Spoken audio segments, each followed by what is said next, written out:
Miarabanao ry havana, miarabanao tonga somatsara atao hatramin'ny tompontsika. Te Jona aminao, te hiresaka aminao ny tompo sokafony fonao hihaino azy.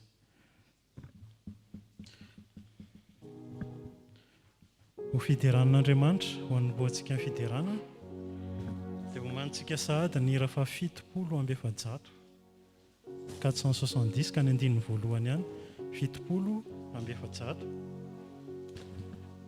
Ary rahantsika mamaky sy miaino ny obolana toko 720 ny andininy 420 obolana toko 720 ny andininy 420 tapany voalohany izay manao hoe amin'ny anaran'i Jesosy Kristy anaka atolory ahy ny fonao, anaka atolory ahy ny fonao. Anaka tsy misy fomba fiantso ry havana, fomba fiantso mamy mihoatra ny mpiantso ny ray ny zanany hoe anaka. Ary anio amin'ity fetin'ny ray ity dia miantso antsika ny tompo hoe anaka satria raintsika izy ary tiany ho tsarovantsika mandrakariva fa manana ray isika any an-danitra. Anaka ny fiantson'ny tompo tsika antsika satria azy sika, satria noforonontsika, satria fantany mombamomba antsika sy anao, fantany daholo ny amintsika ary tena hoe mijery antsika tahaka ny fijeran'ny ray ny zanany isan'andro ary mandinika ny fiainantsika izy. Hiara hivavaka isika. Raha io anaka no iantsonao anay ary izay anio tompo te hamaly anao hoe raha io. Fa indrindra tianao hanokatra ny fonao, tianao hanokatra ny fonay izahay ary hampandroso anao. Tianao hanolotra ny fonay ho anao izay tompo ary ndreto izahay manolotra ny fonay, ndreto izay manokatra ny fonay.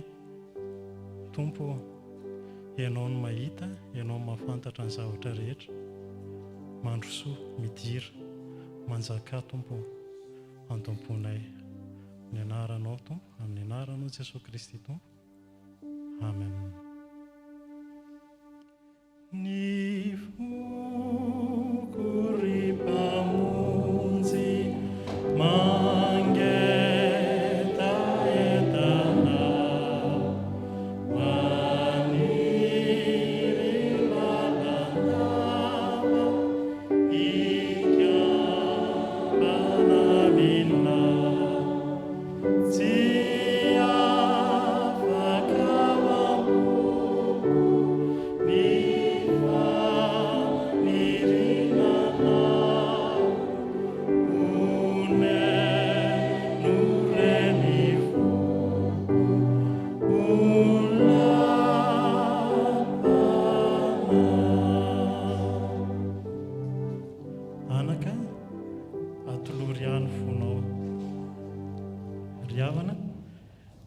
fanomezantsika ny tompo dia tena hoe marika ny fahatokisantsika an'Andriamanitra raintsika. Ary tena hoe tsy misy fanapahan-kevitra manan-danja mihoatra noho izany satria izay irery ny fanapahan-kevitra eto amin'ny fiainantsika izay sady miantoka ny fiainantsika ety an-tany no miantoka sahady ny fiainantsika any an-danitra.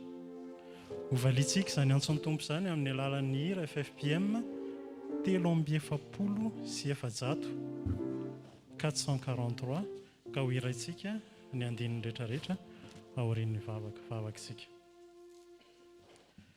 Jesosy Kristy tompo, ianao ny mahita ny fonay tsirairay avy, ao ny manana fo feno alahelo tompo, ao manana fo maratra, ao manana fo hiara-ny tebiteby isan-karazany. Ary androany ianao tompo tsy manontany anay akory ianao hoe manahoana ny fonay fa androany dia manontany anay ianao, mangataka anay ianao hanolotra hanao ny fonay. Ndreto izay tompo, manolotra ny fonay, ianao mahita, ianao mahafantatra ny aminay tsirairay avy ary tena hoe mahatoky tanteraka izay tompo fa ianao no hanasitrana, ianao no andrava ny sakatsakana rehetra, ianao no anala ny tebiteby rehetrarehetra, ary ianao no hanome anay ny fiatananao. Amen. Raisoanao ny foko Jehova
Anio Alahady 20 Jona 2024.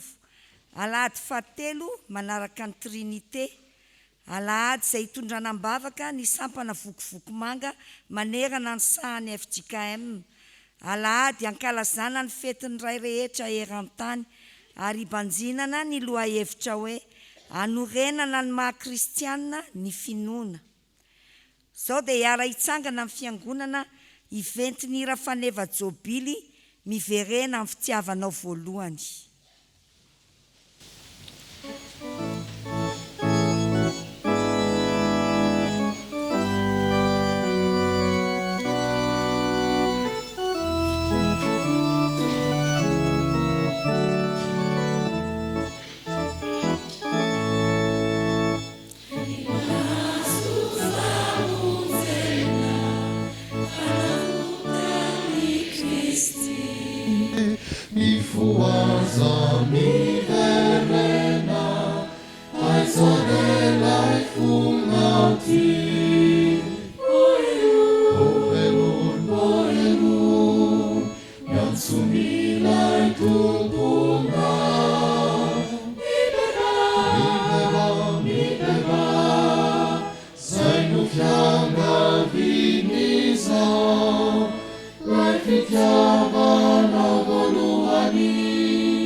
Izay rehetra malala an'Andriamanitra sady voantso ho masina ho aminareo anie ny fahasoavana sy ny fiadanana avy amin'Andriamanitra raintsika sy Jesosy Kristy Tompo. Andeha hisaotra sy hideran'Andriamanitra isika amin'ny famakiana ny salamo. Amin'ny anaran'i Jesosy, manompo ny masoko amin'ny tendrombohitra aho, afiaisa amin'ny famonjena. Famonjena dia avy amin'ny Jehovah, lanitra sy ny tany. Tsy mba havelany angozozo anie ny tongotrao, tsy ho rendrena anie ny mpiaro anao. Indro tsy matory na rendrena ny mpiaro sy ny Israely. Jehovah ny mpiaro anao, Jehovah ny fialofanao eo amin'ny ankavananao. Ny masoandro tsy mba hamely anao noho ny andro, na ny volana noho ny alina.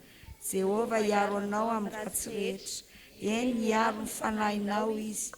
Jehovah hiaro anao na mivoaka na miditra, hatramin'izao ka ho mandrakizay. Amen.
Iara ivavaka sika ry havana. Ry Andriamanitra ray sy zanaka ary fanahy masino, midera sy mankalaza ary manome voninahitra ny anaranao izahay. Mideranao fa Andriamanitra tsara ianao sady mpanao tsara. Mideranao fa ianao no nanome anay ny famonjena tamin'ny alalan'i Jesosy Kristy zanakao. Misaotra anao Andriamanitra noho ny haben'ny famondram-ponao ka mbola velonay natrapamonjena izahay na tratra izao maraim-baovao atolotra ao anay izao. Misaotra anao noho ny fitantananao ny dianay ka tafangona atao tranonao izahay ankehitriny noho ny fitiavanao sy ny antsonao. Notaominao izahay ka voataona ary nosamborinao ka resinao. Misaotra anao koa izahay Andriamanitra fa afaka hitondram-bavaka ny sampana vokivoko manga amin'ity anio ity, ary tsy adininay koa ny misaotra anao ny amin'ireo ray rehetra ho tsaronam-bavaka anio. Mangataka ny fanahy masinao ameny ny fiainanay, ahatsapanay fa manompo Andriamanitra velona izahay.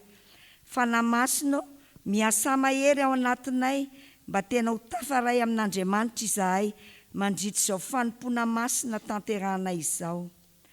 Andriamanitra, tanterao eto ny teninao, fa raha misy roa na telo mivory amin'ny anaranao dia eo afovoany ianao. Matoky izahay Andriamanitra fa manatrika feno anay ianao.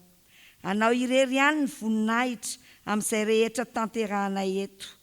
Amin'ny anaran'i Jesosy Kristy zokinay no anaovanay izany vavaka fiderana sy fisaorana izany. Amen.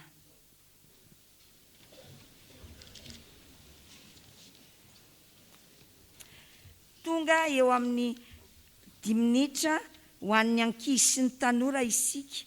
Iary hitsangana ny ankizy sy ny tanora rehetra ato am-piangonana.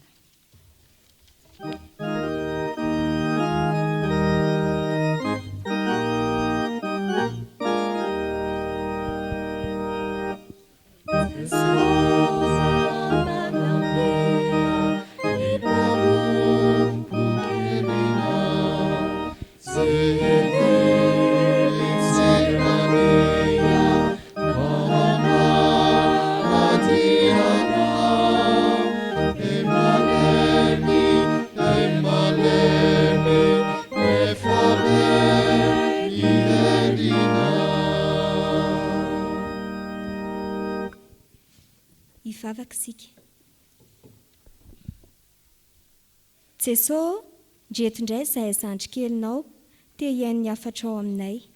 Koa mangataka ny fanahinao masina ary izahay, hiasa ty anatinay, mba hahatonga anay anao izay sitrako tokoa. Amin'ny anaranao Jesosy, amen.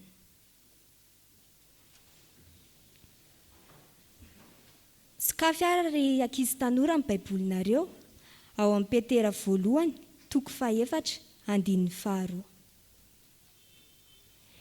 Rehefa hita dia hiarahana mamaky amin'ny anaran'ny Tompo. Mba tsy handanitsika ny andro sisa iainantsika amin'ny nofo, araka ny filàn'ny olona intsony, fa araka ny sitrapon'Andriamanitra. Amen. Ity ary ankizy tanora misy tantara kely izay enti manamafy izany tenin'Andriamanitra izany. Tanora sy mpianatra anankiray tena manam-pahaizana izay mpikambana vokovoko manga ravo.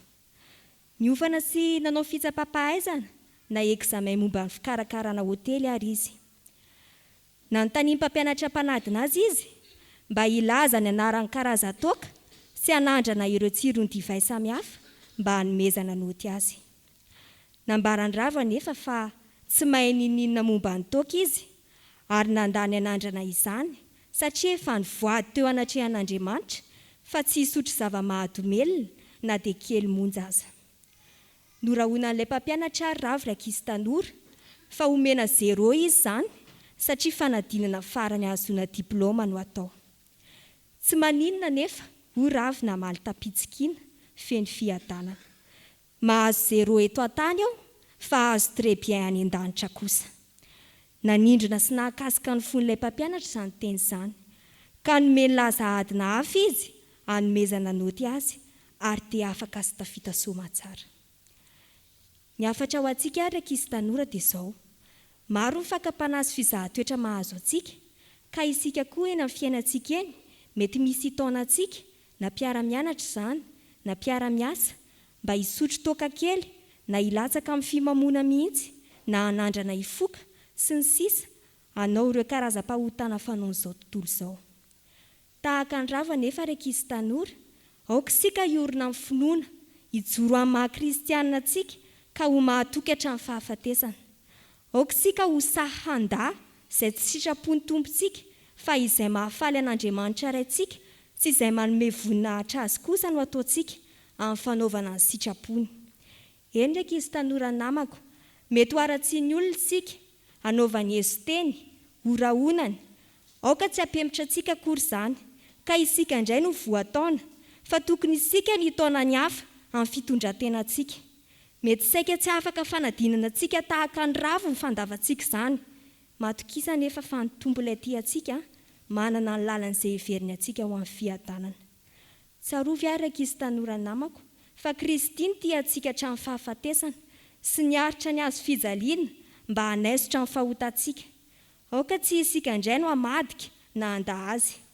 Tiany koa isika mba ho efa maty noho ny ota, mba tsy handanitsika ny andro sisa iainantsika amin'ny nofo araka ny filany olona intsony fa araka ny sitrapon'Andriamanitra.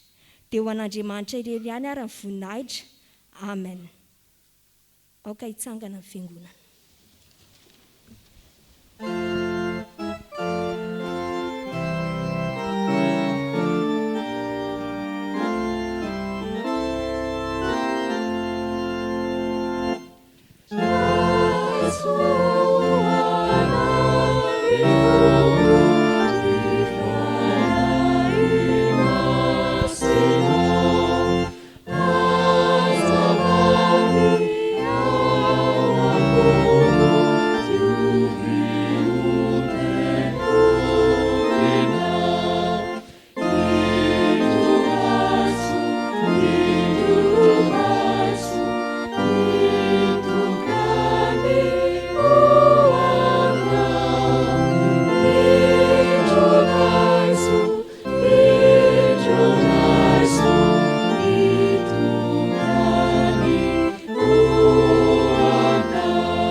Ivavaka isika.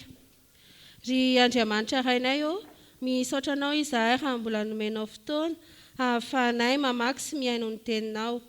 Ianao any androtsaka amin'ny fanahinao masina aminay tsirairay avy, ka nazava aminay izay tiany teninao ambara aminay, mba ahafahanay hijoro vavolombelonao eo amin'ny fiainanay sy amin'ny androm-piainanay rehetra. Taio koa Tompo ny mpanomponao izay anambara ny afatrao aminay. Amin'ny anaranao no anirinay sy angatahanay izany vavaka izany. Amen.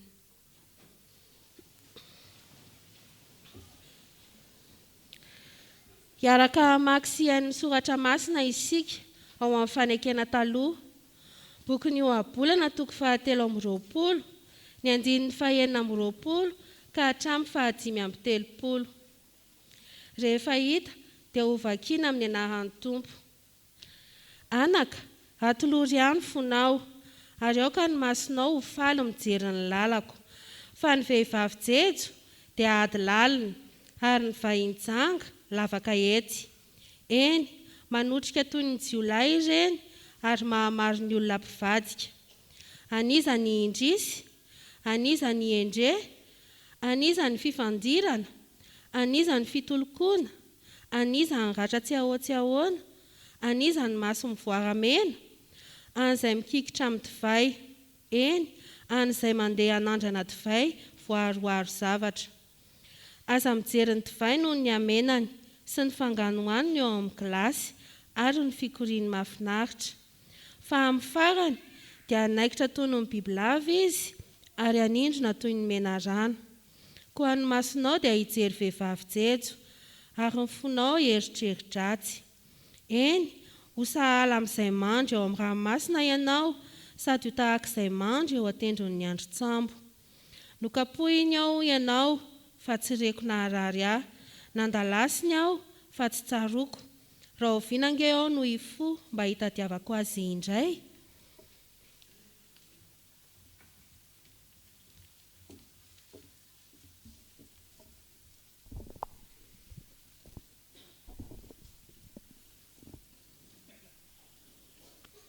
Ho tohizantsika amin'ny famakiana ny soratra masina ao amin'ny fanekena vaovao filazantsara araka Matio 7:20 andiny voalohany ka hatramin'ny 12. Ary ho faranantsika amin'ny famakiana ny soratra masina ao amin'ny epistilony soratan'i Petera voalohany 1 andiny voalohany ka hatramin'ny 9. Rehefa hita dia ho vakiana amin'ny anaran'ny Tompo. Ary tamin'izany Jesosy dia niteny tamin'ny vahoaka sy tamin'ny mpianany ka nanao hoe: eo amin'ny fipetrahan'i Mosesy ny hipetrahan'ny mpanorandalàna sy ny fariseo, koa amin'izany izay rehetra lazainy dia ataovy ka tandremo fa aza mba manao araka ny asany, satria miteny ihany izy nefa tsy manao. Eny, mamey entana sady mavesatra no sarotra entina izy, ka manaingina izany eo amin'ny soroky ny olona, nefa ny tenany tsy manetsika izany na dia amin'ny ratsan-tanany anankiray aza. Ary ny asany rehetra dia ataony mba ho hitan'ny olona, fa ataony lehibe ny filakiterany ary ataony vaventy ny somotra aviaviny. Ary tiany ny fitoerana loha eo amin'ny fanasana izy sy ny fipetrahana loha eo amin'ny sinagoga, sy ny arabain'ny olona eny an-tsena ary ny ataon'ny olona hoe raby ô. Fa ianao kosa aza mba mety atao hoe raby ô, fa iray ihany no mpampianatra anareo, ary anareo rehetra dia mpirahalahy avokoa. Ary aza milaza olona ety an-tany ho rainareo, fa iray ihany no rainareo dia izay any an-danitra. Ary aza mba mety atao hoe mpitarika ianareo, fa iray ihany no mpitarika anareo dia Kristy. Fa izay lehibe aminareo no mpanompo anareo, fa izay manandra tena no ahetry, ary izay manetry tena no asandratra.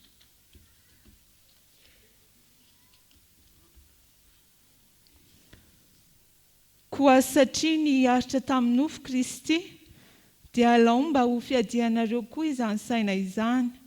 Fa izay miaritra tamin'ny nofo dia efa afaka tamin'ny ota, mba tsy handanianareo ny andro sisa iainanareo amin'ny nofo araka ny filanin'ny olona intsony, fa araka ny sitrapon'Andriamanitra. Fa ampy izay ny andro lasa ho nanaovana ny fanaony jentilisa tamin'ny nandehanana tamin'ny fijejojejoana sy ny fanirihan-dratsy sy ny fimamoana sy ny filalaovan-dratsy sy ny fisotrotoaka ary ny fanompo-tsampy izay fady indrindra. Ary amin'izany dia gaga izy ireo, satria tsy niara-miazakazaka aminy ianareo amin'izany fanarana-po amin'ny ratsy izany, ka dia tenenin'ny ratsy. Nefa ampamohan'ilay efa vonona hitsara ny velona sy ny maty izy, fa noho izao no nitoriana ny filazantsara tamin'izay maty azy, mba ho tsaraina araka ny olona amin'ny nofo izy, fa ho velona araka an'Andriamanitra amin'ny fanahy. Amen. Oh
Mipetraka ny fiangonana. Iaraka ivavaka isika ry havana.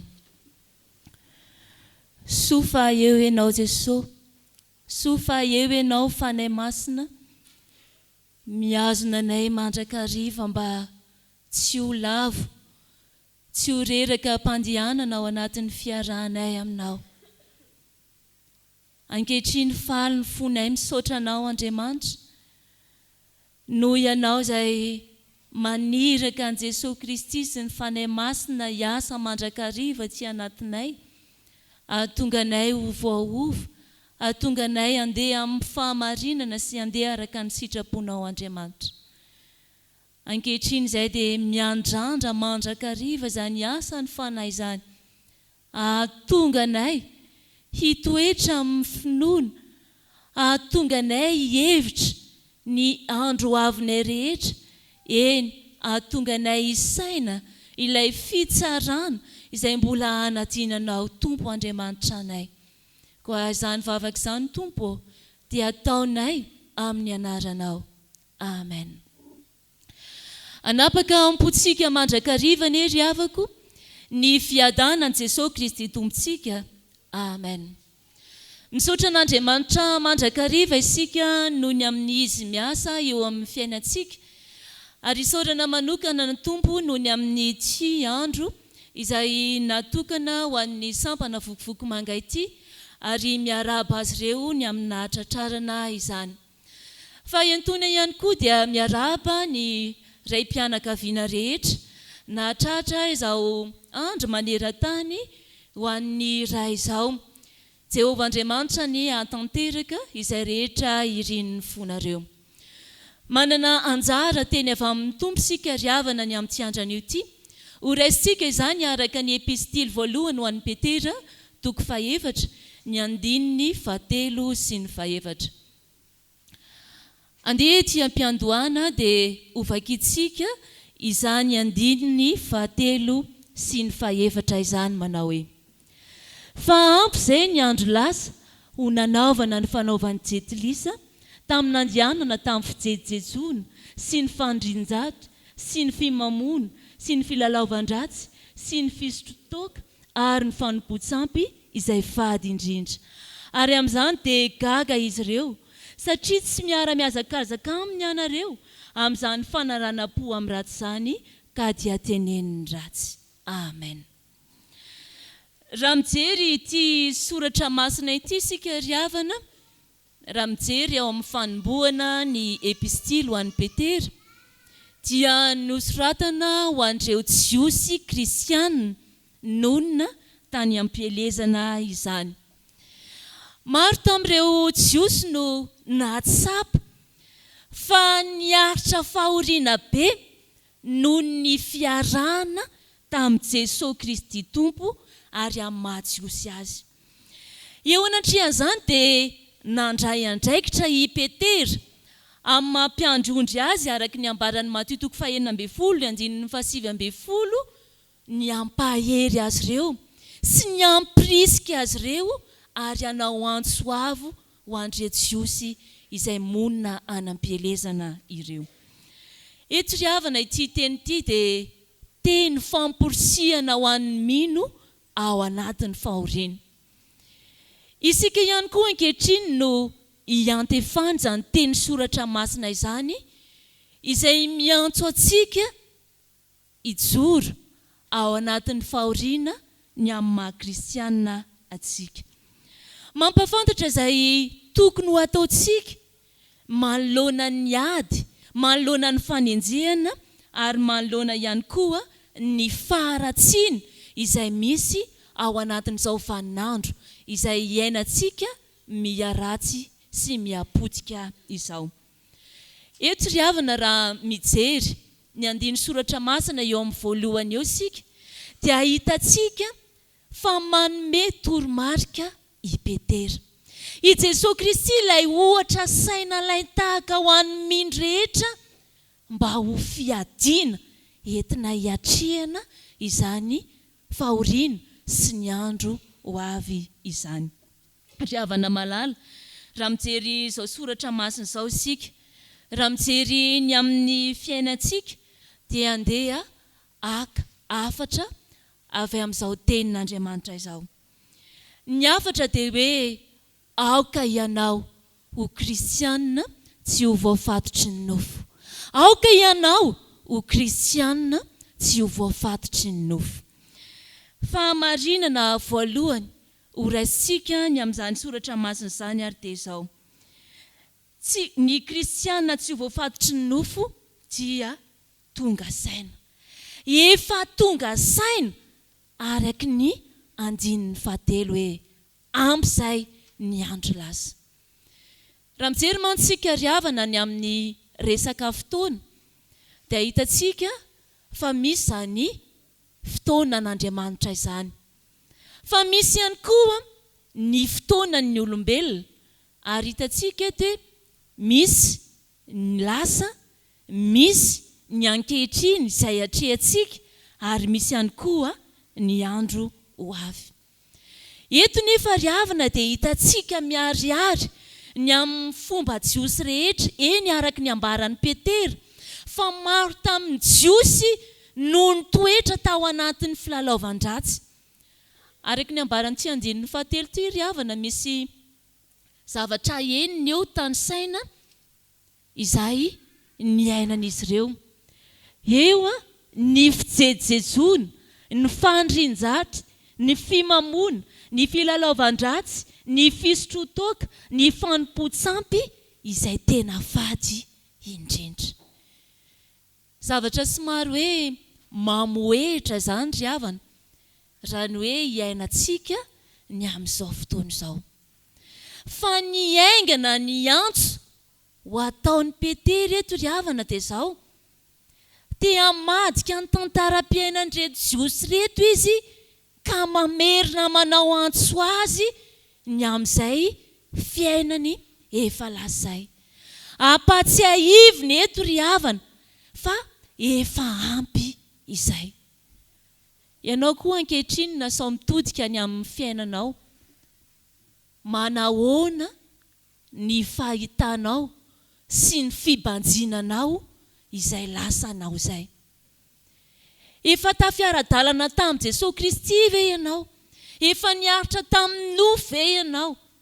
Sa mbola milomano ihany ao anatiny ny filalaovan-dratsy ny zavatra maro samihafa ka mbola tsy mety afa-po. Fotoana izao riavana, ity tenin'Andriamanitra ity mibaiko atsika, ananantsika izany fanapahan-kevitra izany. Eto mantsy riavana raha mijery ny fomba fanoratry ny mpanoratra eto tsika dia hoe zavatra natao na hoe mahatoa-teny mpanao no ambaran'ny mpanoratra ilazan'ny fanaon'ny jiosy azy reto. Ka zavatra tiany atao dia ny hoe atsaharo na ampitsaharo ny fomba taloha izay nataonareo fa tsy mahafaka anareo eo anatrihan'Andriamanitra izany. Raha mijery sika manko riavana ny epistily ho an'ny Petera, Petera voalohany toko 7 ny andinin'ny 17 dia izao no ambarany ao. Fa Kristy koa aza efa nijaly indray mandeha noho ny ota, ny marina monjy ny tsy marina mba hitondra antsika ao amin'Andriamanitra ka novonoina tamin'ny nofo fa novelomina tamin'ny fanahy. Riavana malala, i Jesosy Kristy Tompo efa niaritra indray mandeha monja ho anao mba hamelona anao. Ankehitriny dia ny fahatongavan-tsaina ny amin'izay lasantsika no hibakoana izao tenin'Andriamanitra ho antsika izao. Anisan'ny zavatra maro iainan'ny olona manko riavana dia izao ny manararoatra ny fiainana satria hoe mandalo ny fiainana ka miezaka manao izay mety indrindra izay mahafa-po ny amin'ny fiainana. Fa ambaran'ny soratra masina nefa riavana hoe mandalo izao fiainana izao sy ny filany fa izay manao ny sitrapon'Andriamanitra ihany no maharitra mandrakizay. Riavako malalo, ampy izay. Ampy izay ny toerantsika tao anatin'ny tsy fahatongavan-tsaina. te hanova ny fiainanao Andriamanitra raha hoe tao anatin'ny tsy fahatongavan-tsaina ianao taloha dia tarian'Andriamanitra ianao ao anatin'ny fanaovana ny sitrapon'Andriamanitra. Tenin'Andriamanitra manao hoe raha ny zanaka no afaka anareo dia ho afaka tokoa ianareo. Te aharo olona vaovao anatinao Andriamanitra ry havana. Ko ankehitriny dia tadiavo Jesosy Kristy ho mpanafaka anao. Fa rehefa mitady azy ianao, rehefa misy fanatrehan Jesosy Kristy ny fiainantsika, dia ao anatin'ny fahatongavan-tsaina tsara isika, miatrika ny ankehitrinsika ary mibanjina ny ho avintsika tsirairay avy.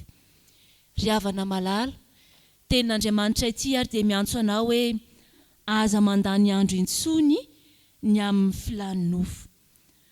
Fotoana ny fanampahan-kevitra ho antsika izay mino izao vaninandro efa hitantsika miharatsy izao. Andesika ry havana ho tonga saina ny amin'ny vavaka nampianarin'ny Tompo izay ataontsika isan'andro manao hoe rainay izay any an-danitra ho hamasinina ny anaranao ho atao ny sitraponao. Kristianina miorina amin'ny finoana an'i Jesosy Kristy dia miezaka mikatsaka mandrakariva ny anao izany sitrapon'Andriamanitra isan'andro izany.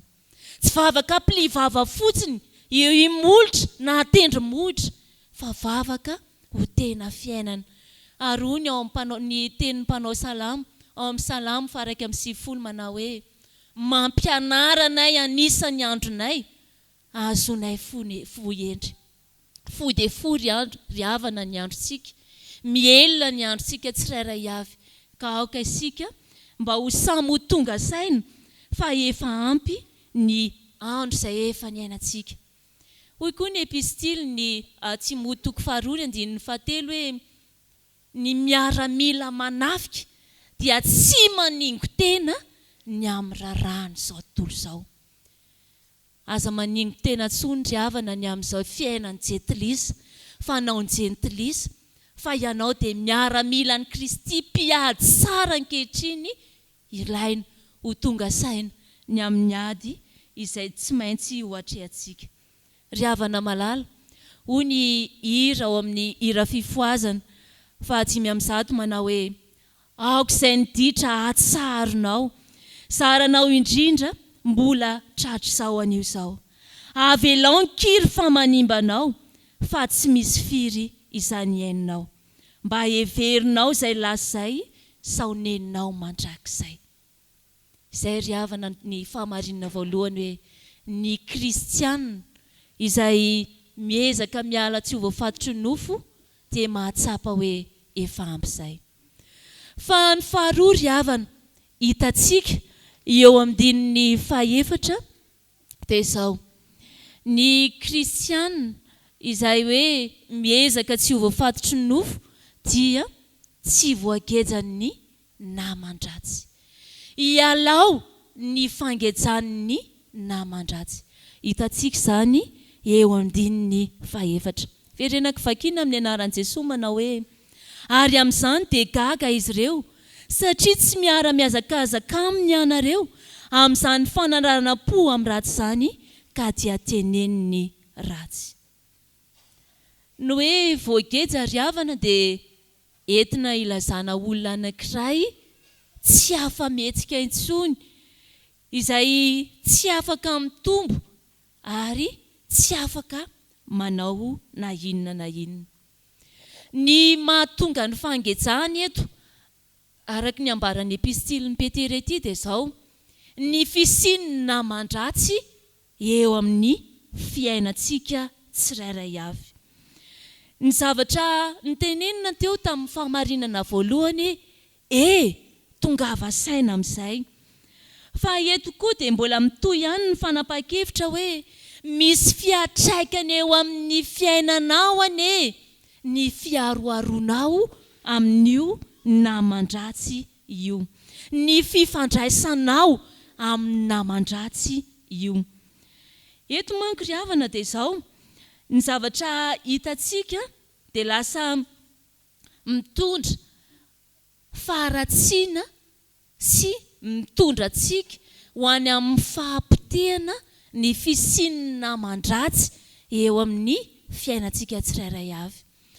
Ambaran'ny soratra masina eto ry havana fa rehefa tonga ao anatin'ny fahatongavan-tsaina isika, rehefa tonga ao anatin'ny fanapahan-kevitra isika, dia eo amin'izay ilay fiaretana, eo amin'izay ilay fisin'ny fanenjehana noho ny anaran'i Jesosy Kristy ilay entsika sy ijoroany itsika tsirairay avy. Ny ambaran'ny soratra masina ry havana dia efa mampitandrina antsika Jesosy Kristy hoe raha alan'izao tontolo izao ianareo dia ako fantatrareo fa izao efa alany talohanareo. Raha naman'izao tontolo izao ianareo dia ho tia azy izao tontolo izao. Fa satria tsy naman'izao tontolo izao ianareo fa efa nifidy anareo izao tontolo izao dia alan'izao tontolo izao ianareo. Hitantsika mazava tsara ry havana. Fa rehefa nisafidy ilay fiainana ianao, rehefa nisafidy hanapa-kevitra ao amin'ny Jesosy Kristy ianao ka miala amin'ilay naman-dratsy io, dia hitantsika izay fanenjehana izay. Raha ny zavatra hitantsika mantsy ry havana eo amin'ny fiainana na mijery zavatra maniry anankiray isika hoe raha manongotra zavatra efa mioro-paka anankiray na tafakambana amin'ny faka anankiray isika dia somary sarotra ny fanesorana an'iny. Ao ihany koa ohatra hoe misy zavatra anankiray miraikitra dia tsy maintsy marary ny fanesorana zavatra anankiray, ohatra hoe zavatra ety amin'ny vatantsika ety ka ohatra hoe miatrika fandidiana anankiray tsika na atao opération ny vatantsika dia marary ny zavatra iny. Dia ohatran'izany ihany koa ny fialana amin'izao tontolo izao hoe tsy maintsy marary ny fialanao amin'izao tontolo izao io. Misy fiatraikany eo aminao ny fialanao sy ny fanogotana anao eo amin'izao tontolo izao io, nefa tsarovy fa Andriamanitra miaraka aminao momba anao ao anatin'izany fanovana misy eo amin'ny fiainantsika izany. Ry havana malala ao amin'ny Jesosy Kristy Tompo, tsaroantsika tsara raha mijery ny fiainantsika malagasy sika ny amin'ny fisin'ny martiora malagasy. Satria raha ny ambaran'ny soratra masina eo amin'ny 9:5 hoe anisan'ny fady indrindra ozy izy ny fanompoam-pivavahana. Zavatra niainantsika izany ary maro tamin'ny malagasy no niaina tao anatin'izany hoe tandro izany. Nanompo Andriamanikafa sady mifikitra amin'Andriamanitra ihany. Nefa tsy vitsy tao aorian'ny fandrenesana ilay Jesosy Kristy na ilay filazantsara na ilay vaovao mahafaly eo amin'ny fiainana no naneho fanapahan-kevitra hiala anary izay nifikirana teo aloha ny ekena ho Andriamanitra ka niova ho Andriamanitra. Ary maro tamin'izy ireo no ny tokony hijoro martiora ny finoana mba hahatonga azy ireo ho tena olona finoana miorina ao amin'Andriamanitra. Tsy naman'ny fanompoam-pivavahana intsony, tsy naman'ny filalaovan-dratsy intsony, fa niala ka niova fiainana vaovao. Ary tadidintsika tsara angamba ry havana tsisy vina amintsika ny amin'ny fiainan'ny Paoly, ny amin'ny hoe izao fanaovana ny fanaon'ny jentilisa ka niova ho amin'izany fanompoana an'Andriamanitra izany. Ry havana malala ankehitriny dia manontany anao ny Tompo hoe aiza ho aiza ianao. Mbola tianao ve ny tapikitra sy sakaizany amin'ny naman-dratsy izao tontolo izao izay mandrendrika anao. Mo tsapanao ve fa ilay Andriamanitra dia te hanova ny fiainanao. Indraindray mantsy ry havana dia somary marary atsika ny esi-teny izay ataon'ny hafa ny amin'ny fijoroantsika kristianina. Indrindra isika tanora hoe rehefa tsy mandray zava-mahadonelona na zava-pisotro mamamo dia ambaran'ny olona hoe itony koa izany miseho pastera latsa-kafe fa ny miseho masim-bavy sy masin-dahianina, miseho milay ohatran'izany, nefa tsarovy fa ilay Andriamanitra efa nanamasina anao no mijoro eo akaikinao mampahery anao. Mety marary ny teny sy esi-teny ny amin'Andriamanitra ataon'ny olona aminao noho ny tsy fiarahanao amin'izao tontolo izao, nefa tsarovy fa ilay Andriamanitra izay miantso anao dia hanafaka anao ao anatin'izany. Ambaran'ny soratra masina ry havana fa hoe tsy havana manao, tsara ny fisiany namana, tombony ho anao ny fisiany namana, tsy mandraranao tsy hanana namana akory ny tenin'Andriamanitra. Fa ny ambara amintsika dia izao hoe safidio ny namana, safidio ny olona iarahana sao mitondra anao ho any amin'ny fahafatesana ny fiarahanao lalana amin'ny olona anankiray. Mifampitariho ry havana ho amin'ny fahatsarana. Rehefa mivory ny fianakaviana, rehefa mivory ny mpianakavy, dia rehefa miombony ianareo. Aza tao antoko ny fifalianareo ny fisian'ny zava-mahadomelona, fisian'ny zavatra maro samihafa izay hoe miantoka fahasambarana eto an-tany. Fa ataovy ho fifalian'ny ankonana sy ny fianakaviana ny fanaovana ny sitrapon'Andriamanitra. Aza mena ny trambojoro ao anatin'izany hoe fanaovana ny sitrapon'Andriamanitra izany. Mbola omen'Andriamanitra ianao ry havana ao anatin'ilay fotoana ho avy araka ny nambara teny am-piandohana. Ny androntsika dia miha-manantona ilay fotoana hafatesana, miha-manantona ilay fiafarana. Koa mandany ny andronao amin'ny fanaovana ny sitrapon'Andriamanitra. Ka manomboka izao ry tanora namana, ry havana malala, dia safidio ny namana iarahana, fa izany dia mahatonga anao amin'ny fahatsarana. I Jesosy Kristy manko ry havana raha mijery ny teny soratra masina eo ambany eo dia izao hoe tsy maintsy hampamohana ny amin'izay nataontsika isika.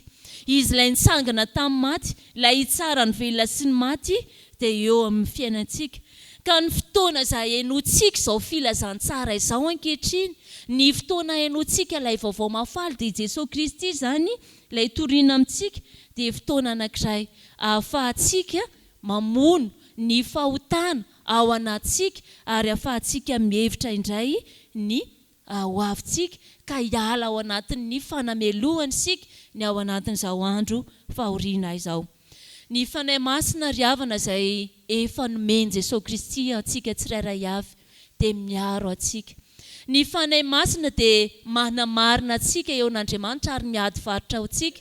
Ny fanahy masina dia mamonjy antsika tsirairay avy ao anatin'ny fahalementsika. Ny ambaran'ny soratra masina dia izao hoe tsy manonta intsony isika ao anatin'ny hoe rehefa nanam-pakevitra, rehefa tonga saina hanaradian'i Jesosy Kristy. Fa ny fanahy masina kosa eo akaikintsika, miaro antsika sy mamonjy antsika ho amin'ny ota. Ary ambaran'ny bokin'ny Galatiana ry havana manao hoe mandehana araka ny fanahy dia tsy hahatanteraka ny filany nofo ianareo. Amin'izao alahady ny sampana vokivoko manga izao, izay hijoroany izy ireo ny amin'ny vavolombelona, ny amin'ny nanafahany Jesosy Kristy azy ireo. Ny hijoroany izy ireo vavolombelona ny amin'ny izay efa nataon'i Jesosy Kristy taminy ihany koa dia miantso antsika ihany koa ny tenin'Andriamanitra. Miantso antsika mba hanao tahaka izy ireo hijoro vavolombelona ho mpanafaka olona ao anatin'ny faharatsiana. Ka ao anatin'izany dia izao hoe misakaiza amin'ny olona tsirairay avy. Hitorio filazantsara ny olona tsirairay avy mba ahafahany mandre ny fahatsaran'ilay Jesosy Kristy mpanafaka izany. Aza mitoetra ho kristiana anarana fotsiny ry havana ka hoe mbola isakaiza ao anatin'izao tontolo izao. Fa misafidiana ilay hoe kristiana aho, mitondra tapaka anaran'i Kristy aho, efa any Kristy ny fiainako manontolo ka hiorina mafy ny amin'izany finoana sy ny fiarahana amin'ny Jesosy Kristy izany aho. Ary hanamafisana antsika ho fampaherezana antsika ry havana ny amin'izany hoe fanenjena tsy maintsy aretantsika ny amin'ny fialana izao tontolo izao izany dia ilay tenin'Andriamanitra ao amin'ny Romanina hoe miareta amin'ny fahoriana ary mahareta amin'ny fivavahana. Ary apetraka amintsika ilay fanontaniana ao amin'ny Romanina manao hoe inona no ahasaraka antsika amin'ny fitiavan'i Kristy, fahoriana sa fijaliana sa fanenjehana. Anjaranao ry havana ny mamaly izany. Fa rehefa tonga saina ianao, rehefa ao aminao Jesosy Kristy, rehefa ao aminao ny finoana ny Jesosy Kristy ilay velona dia azonao antoka fa ilay Jesosy Kristy no eo akaikinao mandrakariva mamelona anao. Ary izay rehetra teo velona araka ny toe-panaraka an'Andriamanitra dia enjehana izy. enjehana ianao, fa ao anatin'ny fanenjehana anao ny tsarovy, fa lasa lavitra ianao, tonga amin'ilay lavitra tsara izay tian'ny tompo ho azonao ianao miaraka amin'ny Jesosy Kristy, ary tsy ho tratry ny fanamelohana ianao rehefa tonga Jesosy Kristy eny amin'ny raolanitra hitsara antsika tsirairay avy. Koa nambara tamintsika teo ary havana tao anatin'izao soratra masina izay nalaintsika ho fampaherezana, izao ny hoe ny kristianina izay tsy voafatotry ny nofo dia tonga saina izy, tonga sainany amin'ny fiainana izy, tonga sainany amin'ny ankehitrininy izy, ary tonga saina hevitra no aviny izy. Ary ilay hoe kristianina tsy voafatotry ny nofo dia kristianina izay tsy voagejany naman-dratsy, izay manan-tsofina hoentina miaino aoka izy iaino izay lazainy fanahy amin'ny fiangonana. Ho an'Andriamanitra ny voninahitra, fa ny fahasoavan'ny tompo ane hitoetra amintsika tsirairay avy. Amen.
Hivavaka isika.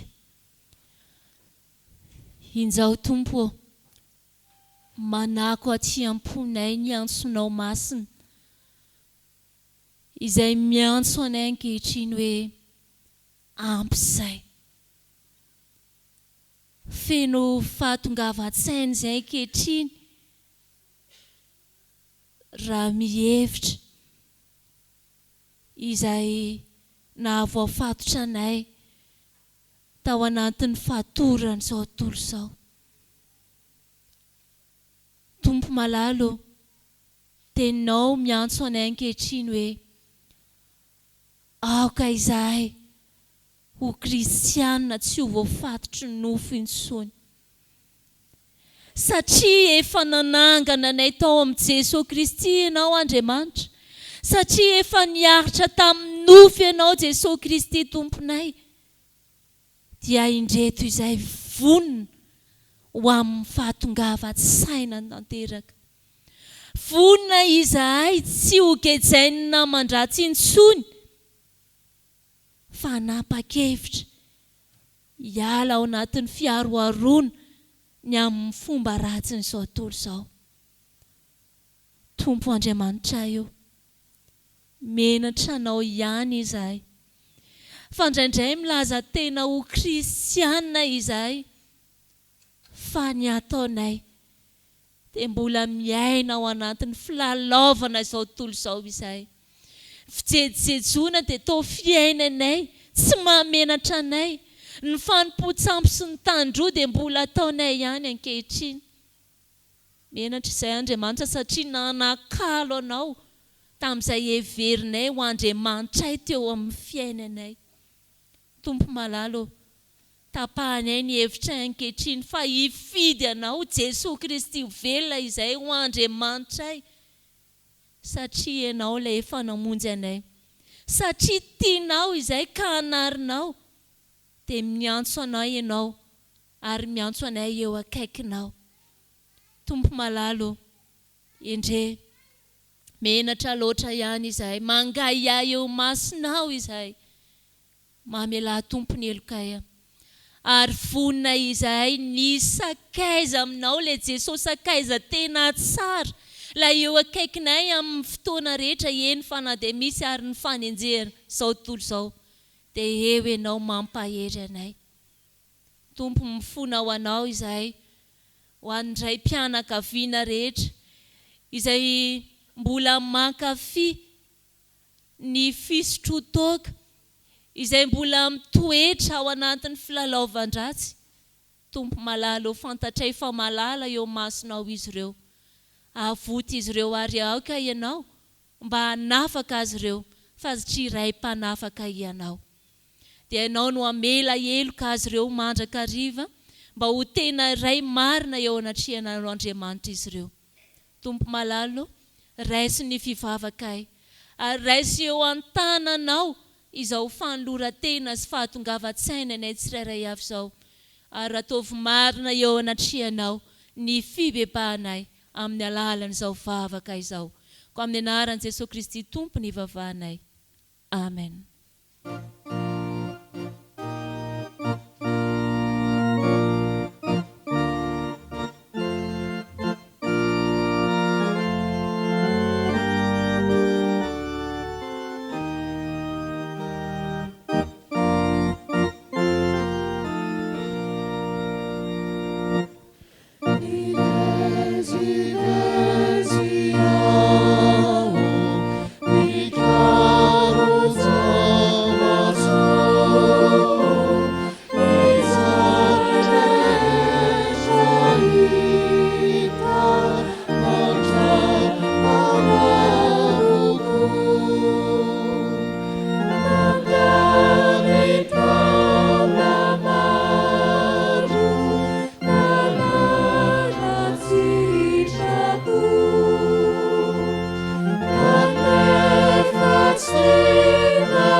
Hoantsika izay niaiky tokoa ny fahotantsika teo anatrehan'ny Tompo, ary nibebaka marina tokoa, mitsangana andreny teny somafaly, atolotry ny Tompo atsika ho famelana ny helontsika.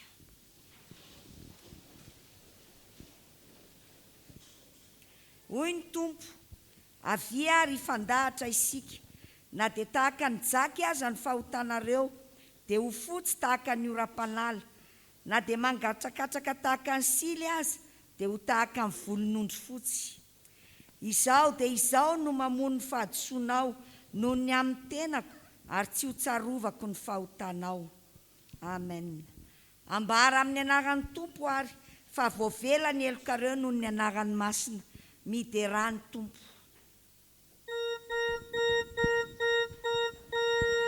Sambatra ny olona izay, voavela ny elony,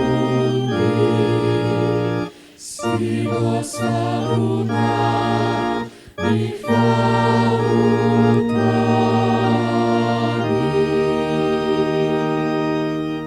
Sambatra ny olona izay, tsisay ny Jehova eloka, ary tsy misy fitaka ny fanahiny.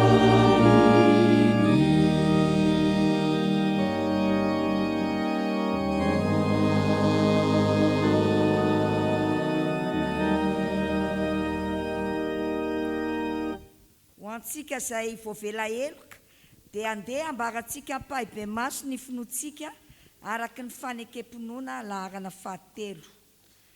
Mino an'Andriamanitra tsy toa aho, izay mpanao ny lanitra sy ny tany.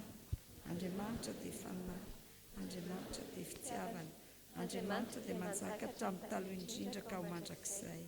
Andriamanitra dia mampiseho ny fitiavany antsika, fa fonombola mpanota isika, dia maty hamonjy antsika Kristy. Mino an'i Jesosy Kristy zanany lahy tokana tompontsika aho, tonga izy hitady sy hamonjy ny very. Izy ny lalina sy fahamarinana ary fiainana, izy dia tsy miova omaly sy ny maro mandrakizay.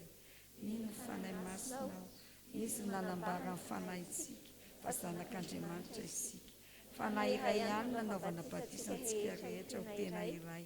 Fandresena izay hoety mandresy izao tontolo izao dia ny finoantsika. Tompo ampitomboa ny finoanay. Amen.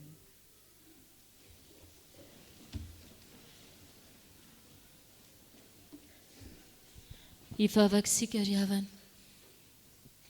Andriamanitra arainay any an-danitra, indre ny amarony soa tobaka ao eo amin'ny fiainanay satria tsaronay fa samy mbola tsy nahadiso anjara tamin'ny fitiavanao izay.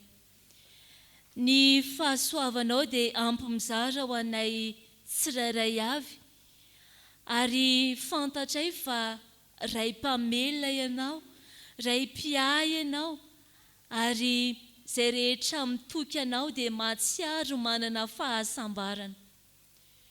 Tompo, teninao milaza aminay hoe tsy menatra izay rehetra miandry anao, fa izay mahatoky an Jehovah dia mandroso hery kosa. Misaotra Tompo, fa ianao ilay nametrahanay fitokisana dia namaly ny fivavakay sy ny antantanay andro manalina. Raha mbola nangataka taminao izay dia nomenao valim-bavaka sahaza ho anay, ary izay rehetra irin'ny fonay dia tsaronay, fa ianao no mahatanteraka izany araka ny sitraponao. Tompo malalo, ankehitriny ary izay manantona anao amin'ny fanetretena ary amin'ny finoana noho ny amin'ny Jesosy Kristy ilay tomponay. Ianao Tompo no angatanay ho amin'ny ankonana tsirairay avy. Hiditra tsihatra ao amin'ny fiainam-piankonana ianao Tompo malalo, mba tonga ny ankonana tsirairay avy eto amin'izao fiangonana izao. Hatsiaro olona afaka ao aminao Jesosy Kristy, miaina izany finoana sy fanarahan-diana ao Andriamanitra izany. Tompo malalo, avaozy ny ankonana tsirairay avy. Ary ilay teninao no aoka ho amin'izy ireo hoe aoka ovaova, ary miovao amin'ny fanavaozana ny saina ahafantaranay ny sitrapon'Andriamanitra.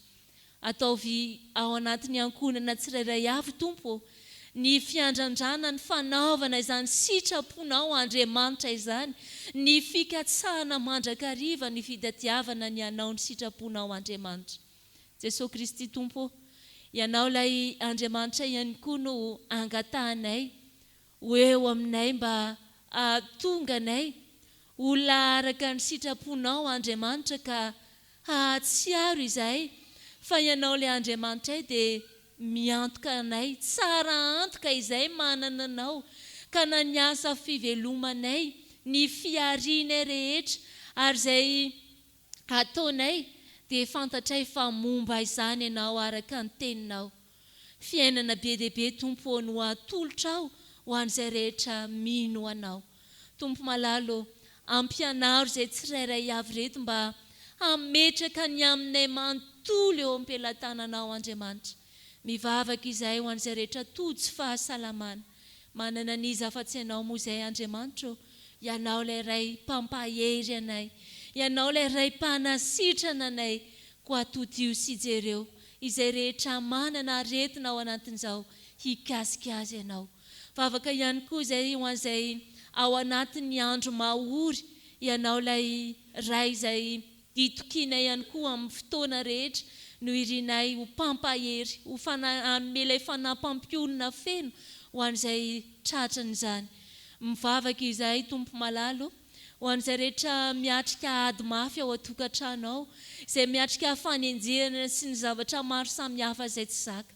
Ianao ilay antoranay Tompo, no aoka hijoro eo akaikinay mandrakariva, amindra fo ka hitarika anay anao ny sitraponao Andriamanitra ka hijoroanay tsy homenatra eo anatrehan'ny fahavalonay. Vavaka izay Tompo ho an'ny fianarany ankizy sy ny tanora rehetra eto amin'izao fitandremana izao, eny hatrany ampitan-dranomasina azy. Ianao Tompo no hijery ny ankizy sy ny tanora tsirairay avy ianao amin'ny fianarana, hanampy azy ireo ianao, hanolo-tsaina ianao ary hanokatra lalana sahaza. Dia ianao no ampahery ihany koa an'izay rehetra mitady asa fivelomana, hanomana ny tsara lavitra ho an'ny zandrinao ianao. Mivavaka izay Tompo ho an'ny fiangonan'i Jesosy Kristy eto Madagasikara izay ao anatin'ny fivorian'ny mpiandraikitra foibe. Ianao izay efa nametraka ireo Ampitarika anay ao anatin'izany Tompo, no ao ka ametraka mandrakariva ao anatin'izy ireo ny fanaovana ny sitraponao Andriamanitra.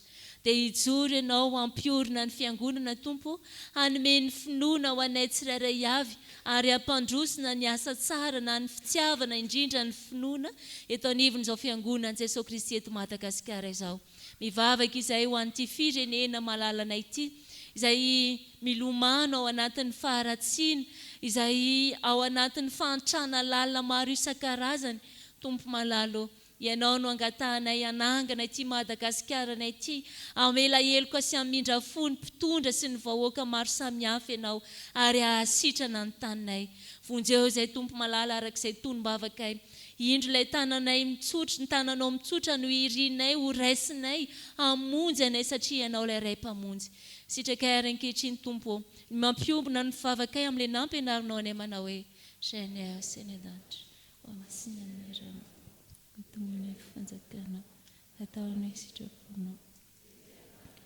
Danitra, mevesina saza, ary milandrika, takana. Antonay fakapana, manafahana, anao fanjakana, ary finahitra mirikisa. Afatra avy amin'ny fobe sampana vokovoko manga. Ry havana malala, ampitomboana ho anareo ane ny fahasoavana sy ny fiadanana amin'ny fahalalana tsara an'Andriamanitra sy Jesosy Tompontsika. Petera 2:1-2. Misaotra an'Andriamanitra isika fa mahatratrindray izao alahady manga 2:20 izao. Efa orotaona sady izao no niasan'ireo tompon'andraikitra vaovao nentin'ny fanavaozana, ary niainantsika sampana vokovoko manga, ilay teny faneva hoe koa raha ny zanaka no afaka anareo dia ho afaka tokoa ianareo. Jona 2:9-10. Niainantsika tao anatin'ny fotoan-tsarotra izany, satria voahelingelina ny fotoana nahazona ny asa noho ny fihibohana ateraky ny aretina coronavirus. Na izany aza mampahery antsika mpikatroka vokovoko manga rehetra. Feno 50 taona tamin'iny taona 20 iny ihany koa ny sampana vokovoko manga FJKM. Jobily volamena izany ka efa voatsangana tany Sambava nandritry ny zaikabe fahenina ambin'ny folo ny komitiny Jobily volamena tariny filohany Rafaralay manana Jean Chrysostome mampitandrina. Na dia efa voalamina aza ny fandaharam-potoana amin'ny fankalazana dia tsy nisy tanteraka izany noho ny fihibohana. Na izany aza efa voafaritra fa ny falanganana trano fiangonana vaovao any Ambatolahy Antany Fotsy no tsangam-baton'izany Jobily volamena izany. Efa mandeha ny asa satria efa voavory ny biriky sy ny vato, efa vita ny lavadrano sy ny toeram-pivoahana. Nokasaina ho tanterahana amin'ny volana avril 20 teo ny ady fototra ny trano fiangonana, saingy tsy vita noho ny fihibohana. Fandraisana anjara avy amin'ny mpikambana tsirairay izay fohy angonina any amin'ny isam-pitandremana ary atambatra isa-tsinota partany vao arotsaka mitambatra ao amin'ny foibe no ety manana ny falanganana izany tsangam-bato ny 50 taona ny Fjkm izany koa alao hery ary. Lasa nanohy fianarana any ampitan-dranomasina ny tonian'ny sampana vokovoko manga teo aloha ka ny komity foiben'ny SVM nivory tao amin'ny Mamre Ambohinorina sabotsy namehana ny volana Desambra 20 dia nifidy tony vaovao ka voafidy tamin'izany ny mpitandrina Rakoto Manana Andriamanantena. Tamin'ny volana Desambra 20 io dia efa nandray ny asany avy hatrany izy. Na eo aza ny fihibohana dia fantatray fa mbola manao ny asany manafaka ny olona amin'ny famatorana ny zava-mahadomelina ny isam-pitandremana sy ny isa-tsinota-partany. Ho fanampy ny fitaovana efa eo am-pelatana ny isam-pitandremana anatrarana ny tanjona, ny sampana vokovoko manga dia miezaka ny amokatra ireto fitaovana ireto arak'izay ny tapahany zaikabe. Orona tsara fitaizana, firana vokovoko manga, rakikira vokovoko manga, tracta sy dépliant. Entanina ny isa-tsinota-partany sy ny fitandremana amokatra ireny araky ny fahafamanao eo ampelantananareo. Ampirisihana trano koa ny fananganana ivon-toerana fiainona centre d'écoute isaky ny synodam-paritany.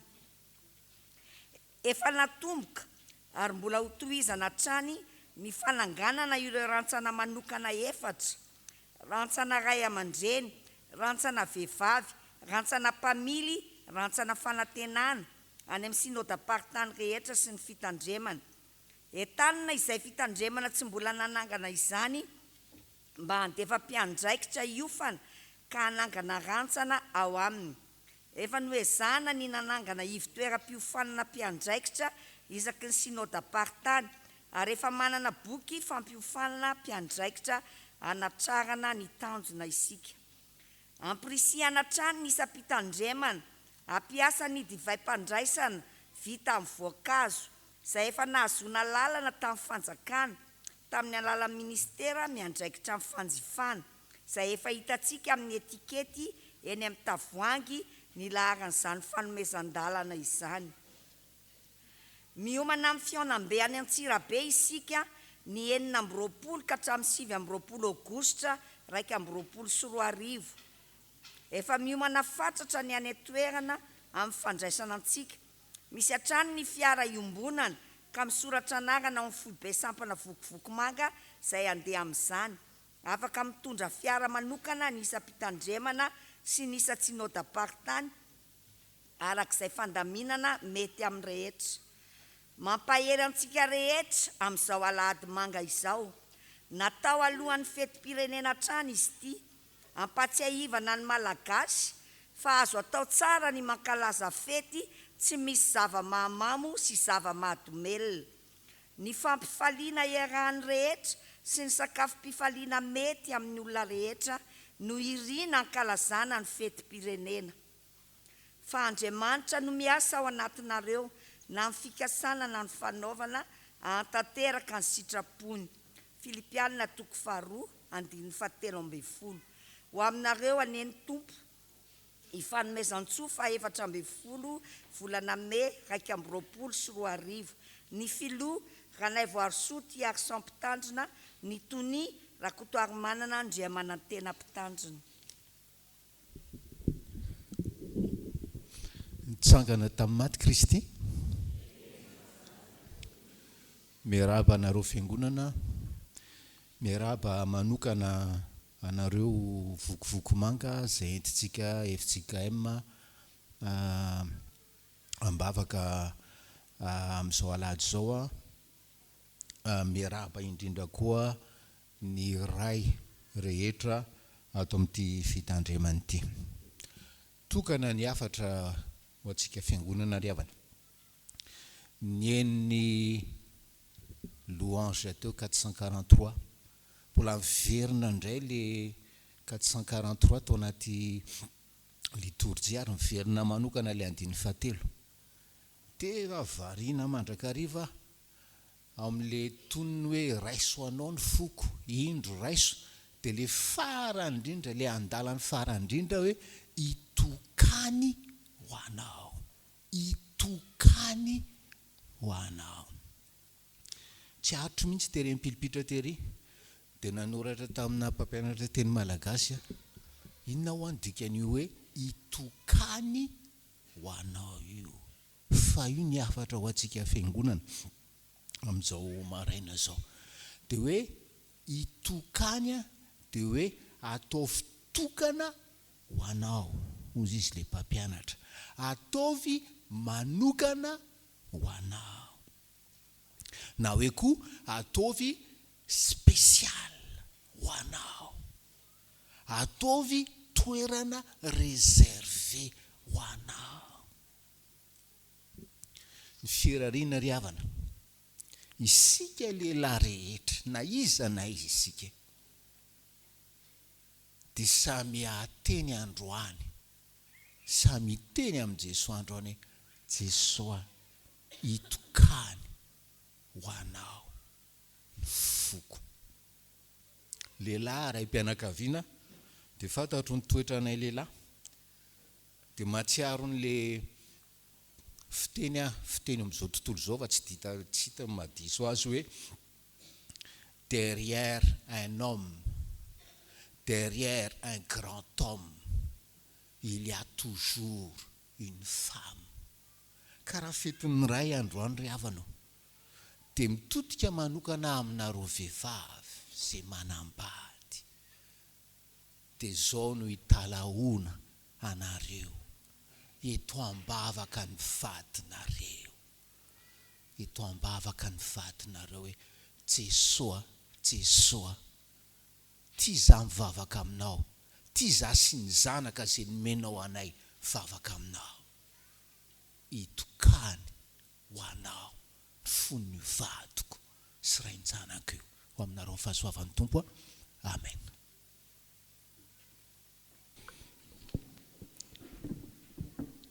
Tsara ihany ny manazava ry havana na dia mandeha ho azy ara ny zavatra fombantsika Fjkm Isotry Fitiavana ary azo lazainy fomba hiavahantsika amin'ny fitandremana maro ny hoe manolotra fanomezana ny fiangonana na amin'ny fetin'ny reny zany na amin'ny fetin'ny ray. Noho ny antony raha malala ry havana dia tsy tanteraka zany. Matetika moa rehefa mizahatra tsy tomombana amin'izao fotoana izao dia hoe ka teo ny Covid, teo ny Covid. Fa sahirana ihany ny fiangonana ry havana, izay no tsy nanisy inale fanomezana ny fetin'ny reny. Sahirana ihany ny fiangonana na dia teo azy ny fahafitrian'ny maro amin'ny fahafoizana sy ny fanatanterahana adidy, ny fahafoizana fahafolokarena izay tena ankasitrahana anareo, tena ankasitrahana anareo ary dia mangataka le famoram-panahy anareo ny amin'ity 2021 ty tsy nazahoana nanolotra izay fanomezana ho anareo ray sy ren'izay fa ny Tompo omba anareo ary androtsaka ny fahasoavany tafotafo aminareo rehetra sy ny ankonanareo ry havana. Zao tsika ry havana dia iroso amin'ny asa fahavolombelona. Ry havana no nitranga ara-pahasalamana natrehantsika dia izao isika eto Isotry Fitiavana vao afaka manatanteraka ny fiarabana ny reny sy ny ray rehetra izay tonga tantran'Andriamanitra. Dia mingavy ianareo ray sy reny rehetra tompo hitsangana ho ara-bain'ny fiangonana.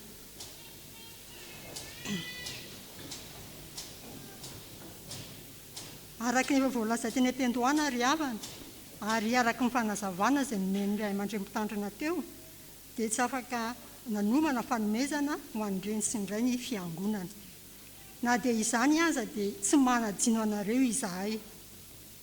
Hoy ny tenin'Andriamanitra ho anareo araka ny epistily voalohany soratany tamin'i Petera 4:1 ny anjiny voalohany amin'ny anaran'ny Tompo.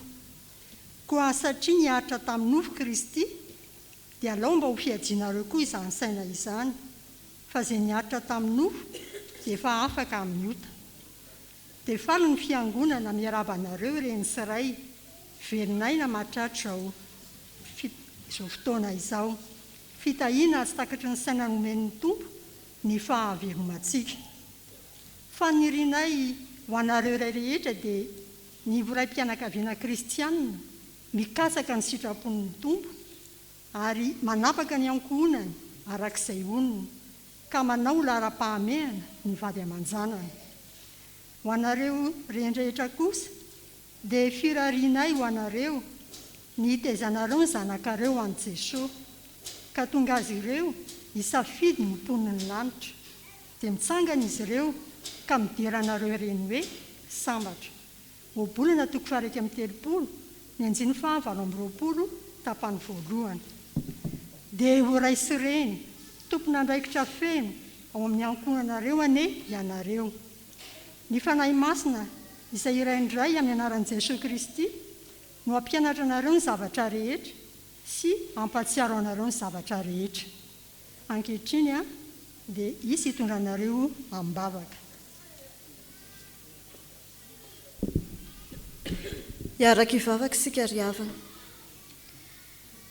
Ray malalo, misaotra anao izahay afaka manana izao fotoana izao hitondrana am-bavaka ny ray sy reny mpianakaviana eto amin'ity fitandremana ity. Ny fanomezana tsara indrindra ray malalo afaka atolotra azy ireo dia ny vavaka, fa ny valim-bavaka avy aminao dia ny mahasoa azy ireo indrindra, ny tsara indrindra ary ilay maharitra mandrakizay. Misaotra ray malalany amin'ny famindramponao, atolotra ao azy ireo isan'andro, mbola hananany tombonandro iainana ary ihany koa hiazonanao ny finoana ka mahatonga azy ireo hitoetra ato an-tranonao amin'izao maraina fotoana mamy sarobidy izao. Ray malalo, fahasoavana avy aminao ny maharay na ny mahareny mpianakaviana. Fahasoavan-dehibe avy aminao fa andraikitra ihany koa, satria izy ireo raha eo no nataonao solon-tenanao hitaiza sy hanabe, ho solon-tenanao hamelona sy hitiany zanaka. Dia omeo azy ireo ny fo ahy andeha amin'izany fiantsonao zany raha eo anatanteraka ny andraikiny eo amin'ny ankohonany. Araka ny teninao notoriana taminay teo koa raha eo dia mitaona azy ireo ianao, tsy ho voafatotry ny nofo intsony fa andeha amin'ny toe-panahy araka anao. Misy tamin'izy ireo raha eo nanapa-kevitra ny hiala amin'izany fiainana ara-nofo izany fa tena andeha amin'ny toe-panahy araka anao dia tehirizo izany fanapahan-keviny izany raha eo, ary aoka ny tananao mahery no hiazona azy ireo sy sarika azy ireo amin'izay fiainana mbola tsy hakasitrahanao fa ho fiainana araka ny sitraponao no hiainany manomboka izao. Dia fantatray raha eo fa vanim-potoana sarotra sy mangirifiry ny hiainanay amin'izao fotoana izao. Nefa fantatray fa miazona izany ianao, fantatray fa tompon'ny hery sy fahefana ianao, fantatray fa miasa amin'ny zavatra rehetra ianao dia omeo an'ireo ray sy renireo Andriamanitra eo ny fo matoky anao, ny fo mino anao, ny fo manantena anao amin'ny fiazakazahana amin'izao fiainana izao. Tsy hiankina amin'ny fahalalana na amin'ny fahaizana raha mitantana ny ankohonany fa tena hiankina aminao Andriamanitra. Dia fiadananao any Jesosy Kristy izay ambony fahalalana rehetra no hanampaka ao am-pony izy ireo, hanala izay mety tahotra sy ahiahy mba ho anjakan'ny fiadananao sy ny faharetana Tompo, sy ny finoana ary fanantenana ny fiainan'izy ireo. Dia izany vavaka izany no asandratra amin'ny anaranao Jesosy Kristy. Amen. Afaka mipetraka isika ry havana.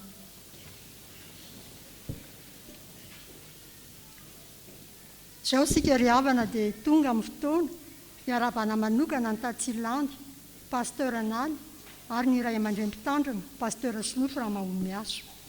Koa amiangavy anareo toko mba hoetsy amin'ny altara ho arabain'ny fiangonana. Dia miantso koa ny birao amin'ny fiangonana sy ny filohan'ny sampanasa, fikambanana ary vomiera ho ireo sotian'laona anatanteraka izany. Amin'ny anaran'i Jesosy Kristy lohan'ny fiangonana sy ny fiangonana manontolo ary izay rehetra tompona andraikitra mijoro eto anoloana no isoloana tena eto. Miverena amin'ny fitiavanao voalohany. Izany teny fanevan'ny Jobily izany araka ny voarakitra amin'ny bokin'ny Apokalipsy toko 2, ny andininy 4 sy 5 no entina miarabanareo no ny fetin'ireny sy ny fetin'iray izao. Mitodika aminao zahay Tatsilandy, tsapanay fiangonana ny fanatrihanao ny fotoana rehetra, na misehatra ivelany na misehatra anatiny.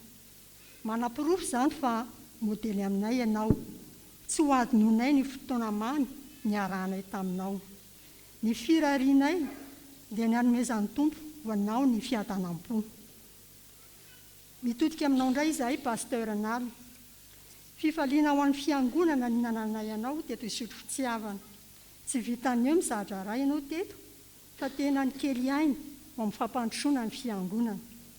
Ny tompo anie anome anao fahasalamana sy fahaiza-mandamina ho entinao mamita antsakany sy andavany ny fianaranao.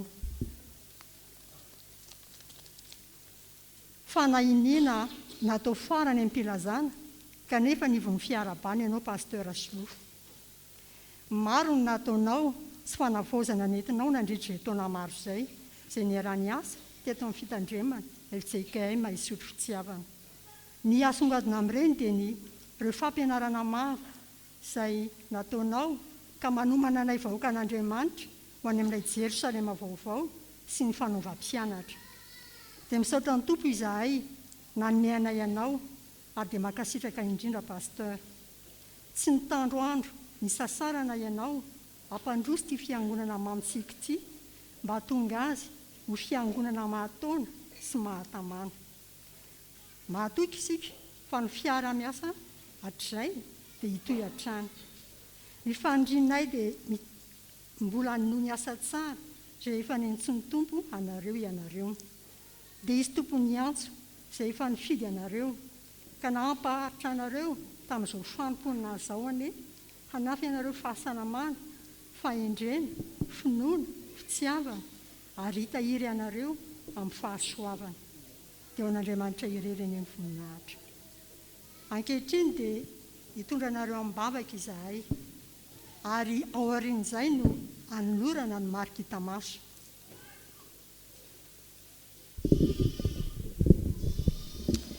Iaraha ivavakantsika tompoko, ry rainay tsara indrindro, rainay no ny amin'ny Jesosy Kristy zokinay. Ndreto zahay zanakao manondrika ny lohanay eto anatrehanao. Faly zahay midera sy mankalaza anao, fa Andriamanitra tsara ianao sady mpanao ny tsara. Saotra ray no nanomezanao anay reto ray aman-dreny ampanahy reto. Ianao no aoka hitahiry azy ireo eo ambany fahasoavanao hatrany. Ifonanay eto anatrehanao izay mety tsy fahatanterahany rehetra. Ianao no aoka amela azy ireo, amindra fo azy ireo araka ny habeny indra fonao. Misaotra manokana ny amin'ny pasteur Solofo izay mikely aina fatratra, mampianatra sy mitaizanay mba hanananay finoana marina, finoana mampiditra any an-danitra. Ny fanahinao masina no aoka meno azy isan'andro mba hahafahany mijoro ho mpitarika mahatoky, ohatra tsara ho anay ny amin'ny fahatahorana sy mifankatoavana anao Andriamanitra rainay. Dia tafio ny herinao izy ary aoka ho marina aminy ny teninao manao hoe hiazakazaka izy nefa tsy ho sasatra, andeha izy nefa tsy ho reraka. Misaotra ihany koa ny amin'ny Tatilandy izay tena reny modely ho anay na amin'ny toe-panahy, na amin'ny fihetsika, na amin'ny fiteny.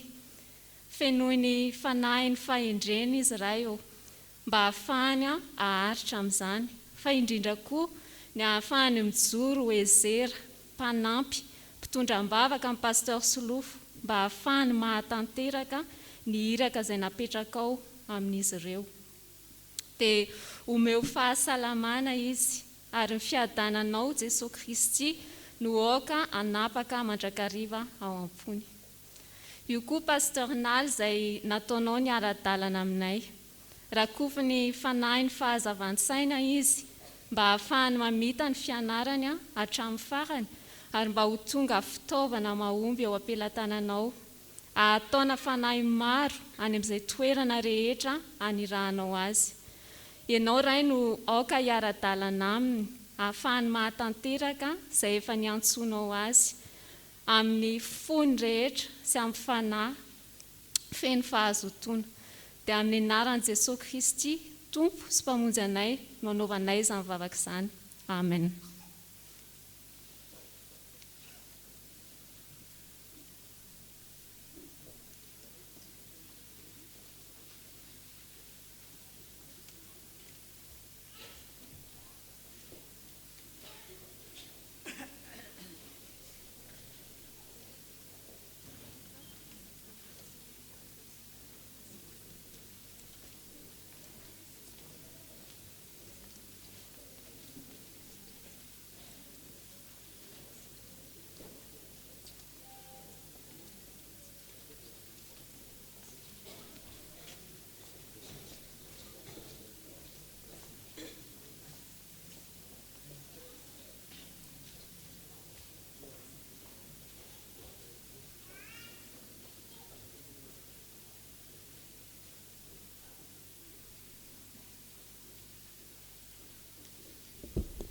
afaka mipetraka nareo ry havana. 17 taona zay ry havana ny teto a mpitandrina toriteny nanabe ny tantana ary amin'ny mampitantana dia 17 taona zay a no nampita zay zavatra nataontsika tato a amin'ny hafa rehetra na tombo synodam-paritany na nikafa dia zao ry havana mba tenenay aminareo hoe misaotra ny amin'izay rehetra nataonareo anay, misaotra ny amin'ny fomba nitondranareo anay. Izay le nampita dia tsotra ny tenina hoe fatratra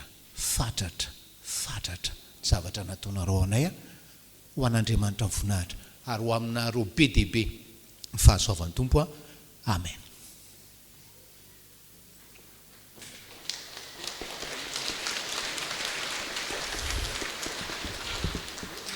Misaotra ry havana. Ararotona ny Alahady ny vokovoko makandroany a, misy fanekena mpiandraikitra zay ho raisintsika anatin'izao fotoana zao a, dia manantona azy, manasa azy anatony ity a, hijoro eto anoloana eto a, hiroso amin'izany sika ry havana.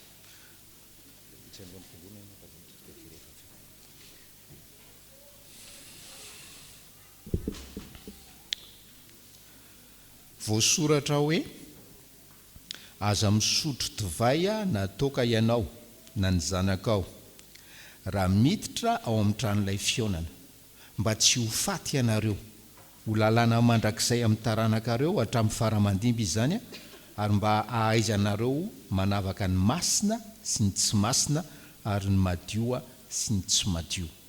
Amen. Mangataka anao ary izahay tsanta mba handroso amin'ny fanambarana pabe maso ny fanekena ento anatrehan'ny Tompo sy izao vavolombelona marobe izao. Totika aty amin'ny lakroa ianao.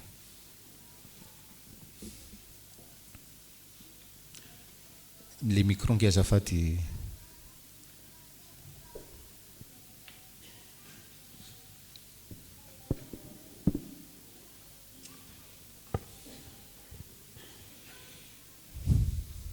Eto anatrehan'Andriamanitra sy ny fiangonana izao, raha tsy mba zavy-tsanta antenaina dia manaiky ho mpiandraikitra anabe sy hitaiza, ara-batana, ara-tsaina ary ara-panahy, ny ankizy sy ny tanora vokovoko manga ary ampandroso ny rantsana fanantenana.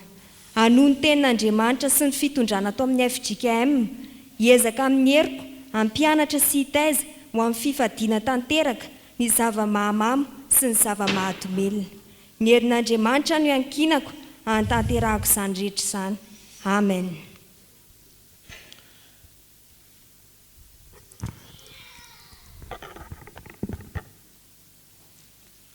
Tsanta o Andriamanitra zay efa niantso anao ho iraka mahatoky anie, no hiazona anao mandrakariva hahatanterahanao izany fanekena izany.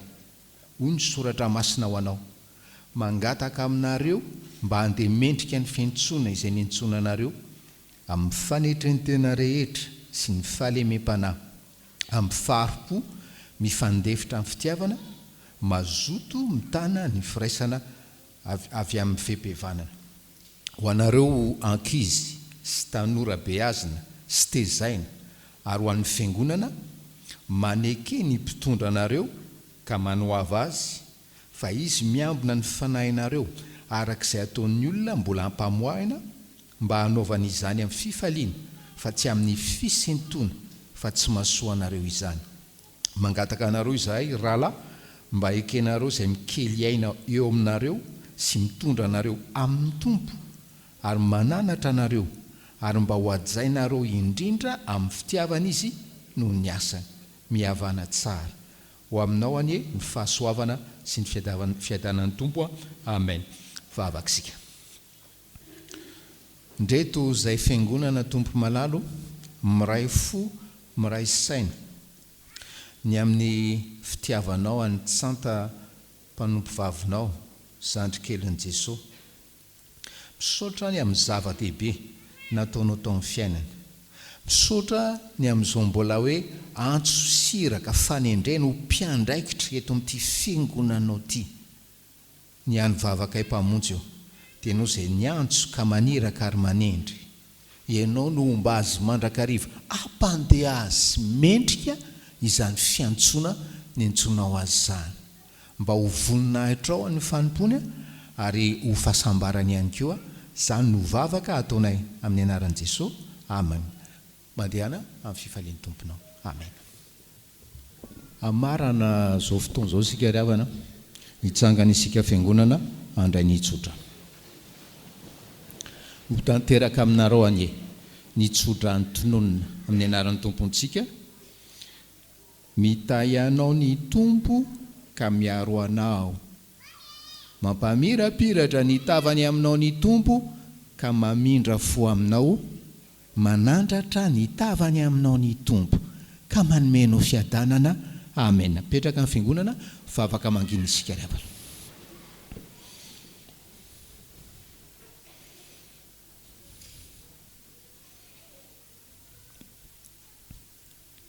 Ho an'Andriamanitra velona irery anie ny voninahitra amin'ny anaran'ny Ray sy ny Zanaka ary ny Fanahy Masina.